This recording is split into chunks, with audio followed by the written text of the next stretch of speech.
UMKM kita sekarang melesat, wisata kita melesat.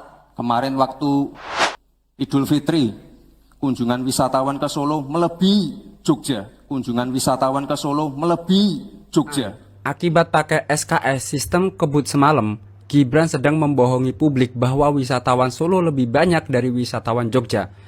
Padahal berdasarkan data, wisatawan Jogja, jauh lebih banyak dibandingkan wisatawan Solo. Terasa datanya benar, padahal setelah dicek, wisatawan Jogja lebih banyak. Faktanya wisatawan ke Jogja lebih tinggi dibandingkan ke Solo. Jogja itu 1.655.814 wisatawan, sedangkan Solo 396.280. Tentu saja jauh banget ya Mas Gibran. Ini efek persiapan kebut semalam. Jumlah proyek, jumlah anggaran yang digelontorkan ke Solo sebelum saya jadi wali kota itu lebih besar. Proyek di Solo sebelum saya menjabat itu lebih banyak. Fakta itu. Nah, untuk mengkonfirmasi jawaban dari Gibran bahwa wali kota sebelumnya itu mendapatkan curahan proyek lebih banyak dibandingkan Gibran, hari ini saya telepon kepada sahabat saya, senior saya, Bapak F.E. Gadi Rudiatmo untuk mengklarifikasi apa yang disampaikan oleh Gibran. Pak, saya singkat aja mau konfirmasi. Gibran tadi malam bilang bahwa wali kota sebelumnya lebih banyak mendapatkan bantuan dari pusat. Apa benar, Pak? Bohong. Ya enggak lah, saya sana nyari sendiri kok. Kalau itu kan dia enggak pernah nyari.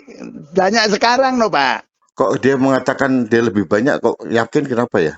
Ya, dia ngawur aja, nervous saja. Karena datanya ada kok. Jadi setiap tahunnya itu saya cari sendiri ke sana. Jadi saya dapat playover Manan itu tahun beda tahun. Kalau ini kan 1 tahun lers gitu. Beda Pak, dapat lebih banyak itu. Oh, lebih banyak zaman Gibran ya? Iya, dan APBD saya lebih banyak dibandingkan Mas Gibran. Karena PAD-nya Mas Gibran ini turun. Kalau saya dulu kan kenaikan PAD itu setiap tahun 7%.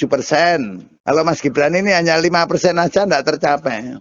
Padahal wisatawan banyak yang di Solo. Namun nggak ada hasilnya. Gitu. Sebetulnya kemarin pertanyaan itu dijawab.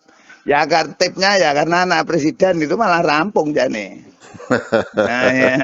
Jadi kalau yang disampaikan oleh Cawapres 02 maaf tuh ya. Oke. Itu lebih pada kalau saya berpantun tuh jaka sembung bok pacul gak nyambung Samsul, jaka sembung bok pacul gak nyambung Samsul. Masih data itu yang benar kepada publik. Bukan data bodong gitu ya. Kalau contoh kayak kemarin tuh data kunjungan wisatawan tuh ke Solo lebih besar dari Jogja. Data menyampaikan kunjungan wisatawan lebih besar kepada Jogja ketimbang kota Solo. UMKM kita sekarang melesat, wisata kita melesat.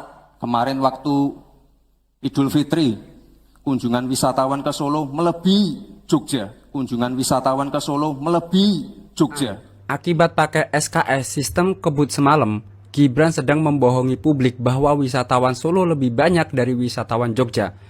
Padahal berdasarkan data, wisatawan Jogja, jauh lebih banyak dibandingkan wisatawan Solo. Terasa datanya benar, padahal setelah dicek, wisatawan Jogja lebih banyak.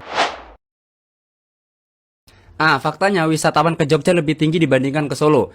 Jogja itu 1.655.814 wisatawan, sedangkan Solo 396.280. Tentu saja jauh banget ya Mas Gibran. Ini efek persiapan kebut semalam. Calon Wakil Presiden Gibran Rakabuming menjadi sorotan tentang perkataannya soal wisatawan Jogja dan Solo. Dalam debat Cawapres Jumat 22 Desember 2023, Gibran menyebut kunjungan wisatawan Solo melebihi Jogja. Gibran menyebutkan bahwa kala Hari Raya Idul Fitri, jumlah wisatawan yang berkunjung ke Solo meningkat. Wisata kita melesat. Kemarin waktu Idul Fitri, kunjungan wisatawan ke Solo melebihi Jogja. Itu impactnya, kata Gibran. Faktanya, Hari Raya Idul Fitri jatuh pada bulan April 2023. Badan Pusat Statistik Daerah Istimewa Yogyakarta mencatat di bulan April jumlah kunjungan wisatawan mancanegara sebanyak 5.592 melalui Bandara Internasional Yogyakarta. Dikutip dari Harian Jogja, berdasarkan data tempat pemungutan retribusi atau TPR wisata yang dikelola oleh pemerintah kota atau pemerintah kabupaten, total pergerakan wisatawan selama libur Lebaran 2023 di daerah Istimewa Yogyakarta mencapai 1.655.814 wisatawan. Sedangkan Solo memiliki jumlah kunjungan wisatawan yang jauh lebih kecil selama libur Lebaran Idul Fitri. Dikutip dari Kompas, berdasarkan catatan dari Dinas Kebudayaan dan Pariwisata Kota Surakarta, periode 17 April 2023 hingga 29 April 2023, jumlah kunjungan wisatawan domestik mencapai 337.725 orang, sedangkan wisatawan mancanegara 119 orang. Nah, sekarang kita bandingkan jumlah wisatawan lokal dan mancanegara untuk daerah Yogyakarta. Maka bila dijumlahkan, total kunjungan wisatawan daerah istimewa Yogyakarta selama libur Lebaran 2023 adalah sebanyak 1.661.406. Sedangkan jumlah kunjungan wisatawan ke Surakarta, baik domestik maupun mancanegara sejumlah 337.844. Pada kesempatan itu juga, calon wakil presiden nomor urut 2 Gibran Rakabuming Raka dalam ajang debat cawapres pada Jumat malam 22 Desember 2023 sempat menyinggung tentang anggaran dari pusat untuk sejumlah pembangunan di kota Solo. Pasangan Capres Prabowo Subianto itu mengklaim anggaran yang digelontorkan untuk kota Solo itu sebelum dirinya menjadi wali kota lebih besar daripada saat ini. Pernyataan Gibran saat debat cawapres tersebut mendapat respon dari Ketua DPC PDI Perjuangan atau PDIP Kota Solo yang juga wali kota Solo periode 2012 sampai 2021, FX Hadi Hurudiatmo. Ia dengan tegas menepis yang dikatakan putra sulung Presiden Joko Widodo atau Jokowi itu. Menurut Rudi, sapaan akrabnya, anggaran pembangunan yang digelontorkan ke Solo justru lebih banyak di era kepemimpinan Gibran saat ini. Lah, ya pada saat saya nggak anggaran, lebih besar Mas Gibran lah, ya karena anak presiden. Ucap Rudi ketika ditemui wartawan di kediamannya di Pucang Sawit, Jebres Solo tadi malam. FX Hadi Rutyatmo mengaku semasa menjabat wali kota Solo dulu cukup sulit untuk mendapat anggaran dari pemerintah pusat. Saat itu pihaknya harus terjun langsung untuk memperoleh anggaran pembangunan. Saya cari sendiri anggaran flyover Manahan, flyover Purwosari, kita cari sendiri dengan dadar perencanaan yang ada aturannya tentang perlintasan sebidang yang harus ditutup, dan itu 4 tahun, enggak langsung mengucur, ungkapnya. Untuk bisa mendapatkan anggaran, Rudi menyatakan harus mampu meyakinkan bahwa di situ ada persoalan non-teknis yang bisa ia selesaikan. Yang pertama harus meyakinkan, saya harus bisa melakukan kalau di situ ada non-teknis, harus bisa saya selesaikan tanpa ada masalah, ungkap dia.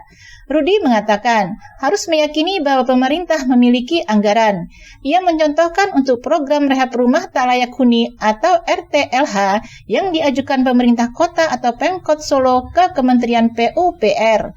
Kedua, pemerintah itu kita yakini punya anggaran di Kementerian PUPR, sehingga rumah tidak layak huni dibangun Menteri PUPR. Itu hasil lobi-lobi yang waktu itu saya lakukan menjadi wali kota di Kenteng. Semanggi itu semuanya dari apa yang kami lakukan, termasuk tanah 51.000 dikuasai warga masyarakat kita berikan, tuturnya. Rudi mengaku mengantarkan secara langsung sekretaris daerah atau sekda dan kepala dinas setiap mencari anggaran untuk proyek pembangunan. Lobi-lobi dari pemerintah itu pasti wali kota ikut. Lah iki, ini kan enak, langsung datang sendiri. Ini kan yang menjadi kecemburuan kota atau kabupaten yang lain, yang dimaksud oleh Gus Imin. Tipsnya bagaimana? Katanya. Rudi menyebut rencana pembangunan Masjid Raya Syekh Zayed sudah ada di eranya. Namun ia memilih untuk wali kota selanjutnya yang melakukan groundbreaking. Namun kalau perlu saya sampaikan, bahwa pembangunan Masjid Syekh Zayed itu saya masih jadi wali kota. Itu belum selesai peletakan batu pertama, namun saya minta untuk wali kota yang baru saja, kata Rudi. Selain Masjid Raya Syekh Zayed, Rudi mengungkapkan bahwa pembangunan rel layang dan viaduk Gilingan sudah diajukan dirinya sebelum Gibran menjabat wali kota. Mengenai Gibran yang menyebut ihwal regulasi di bantaran sungai dan rel kereta, Rudi mempertanyakan hal itu. Ia mengaku tidak tahu menahu kapan Gibran melakukan lobi. Kalau bantaran-bantaran sungai memang kita selesaikan dari awal. Yang selama ini fraksi yang membangun menyelesaikan. Lobi kalau ada apa-apa lari ke saya. Saya ke fraksi biar tidak ada digusur saja tapi diberi solusi yang manusiawi, kata politikus PDIP itu. Rudi mengaku tidak mempersoalkan seberapa proyek di Solo yang sudah direncanakan di eranya diklaim oleh Gibran saat debat cawapres tersebut. Kalau saya nggak persoalan mau diklaim atau apa, biar rakyat yang menilai, ucapnya.